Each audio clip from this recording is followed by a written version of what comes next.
Hey y'all, this is my oldest son Ashton. This is the one that experienced the police brutality. So I'm gonna let him tell you what happened when. Okay, I was arrested. I was in the cell at in jail. Officer Youngblood puts me in my cell. I was outside the cell sitting on the bench at first. Officer Youngblood tells me, now we have to go get your son, and he puts me in the cell. I realize that I have my cell phone in my pocket, and I wrestle out my cell phone. I see my son coming in, and there's officers surrounding him, and I'll let him tell the story from there. Okay, so I was handcuffed the whole time. They brought me in the doors. My mom was in the cell. They sat me down on the bench. Um, I think my mom had a phone on her, and she was trying to call my sister while handcuffed. She managed to do so, and they heard her talking in her cell, and that's when they got up and went to go take a look. They told me to get up and go to my cell. I told them no, but I got up and started walking there anyways. All of a sudden, I was rushed by 4 to about 6 officers, and they were beating me up, punching me, dragging me to the cell as I was walking to it, handcuffed. One officer jumped on my back, started choking me. The other one bashed my head into it looks like a metal locker, like the school lockers, a big, huge black metal locker, and dragged me into the cell. The cop got into my face. One of the cops got in my face. He told me that we can kill you in here, won't nobody know, while pointing to a blood spot on the floor. Another cop comes from the front. He comes running back, screaming, he's a minor," and that's when everybody jumped off me and backed up. Um, right after there, they got started getting some phone calls. They all left me in the cell. They turned around. The cell door was wide open. It was never locked, which I thought was kind of weird. They sat me in the cell. They told me to sit there and shut up and don't move, don't say anything. The phone calls, the phone started ringing, and one cop said it's for him. And that's when they took no, actually, they didn't take my handcuffs off. That's when he took me out the cell and sat me down back on the wooden bench in the lobby. Then they let my mom out the cell to sit next to me, and they started asking us questions and stuff like, "Oh, what are we? Are we black or white or, or whatever? Are we Indian, etc." Um, moving on from there, went to court. Um, the judge was extremely racist. I had a black attorney, and he already told me when I went in there that your case was going to be dismissed. Just go in there, listen to what the judge have to say, don't say anything, and you're good. So, the case is already going to be dismissed. So there's really no reason for this stern talking to. The judge told me, oh, I didn't rise up against the police.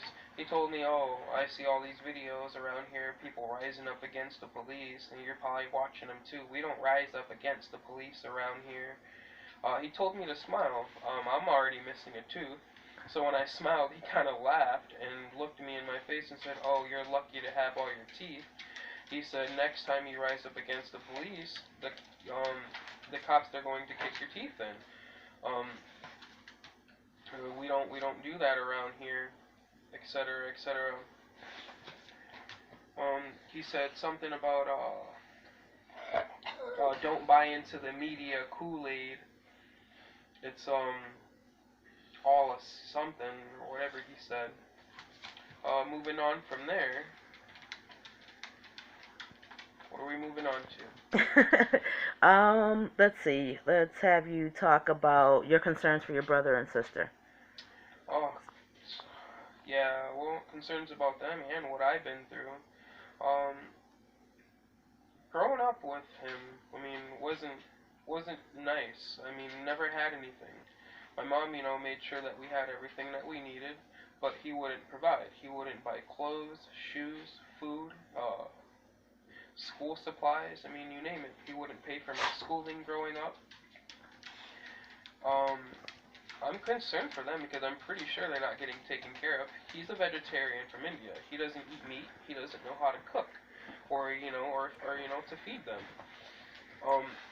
There's two young girls and a boy. He doesn't know how to take care of girls. He never took care of us. He never changed their diapers. I took care of them growing up. I changed their diapers. I basically raised them, cooked, and fed them. You know, I know he was never there, so I know he doesn't know how. And plus, you know, he's a vegetarian. He doesn't eat, you know, what we eat. What type of abuse did you experience with him?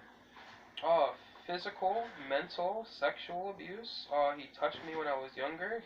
He'd beat me up a couple times. He scratched me.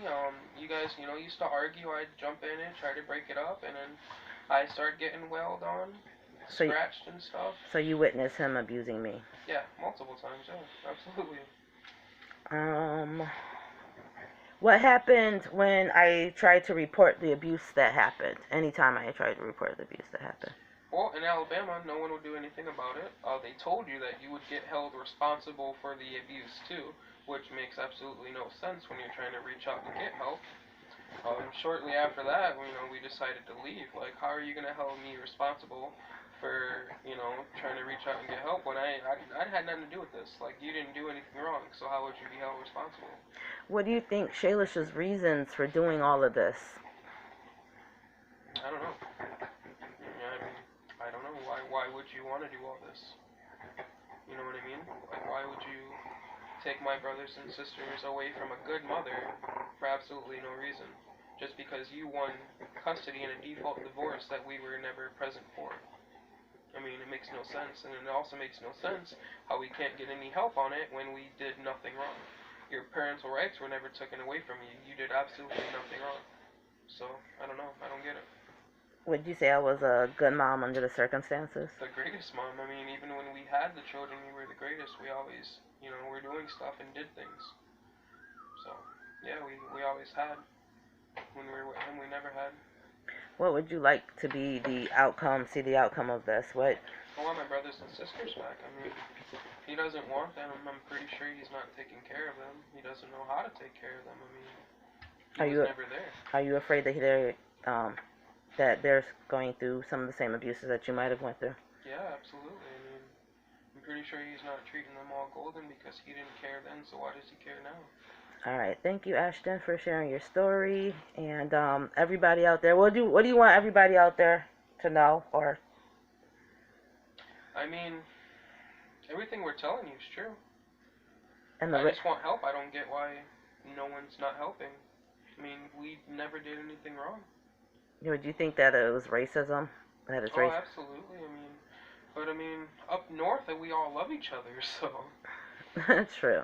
So it's really hard to deal with, and you know, police and everything. Can't comprehend. I mean, up here you don't get treated like that, so it's kind of hard to believe that you go down south and you're treated that way, but it still exists. Racism still exists. And it's real down there, ain't it? It's real. All right, thanks, Ashton. Thanks for sharing. And everybody out there listening and watching, please help us bring our kids home.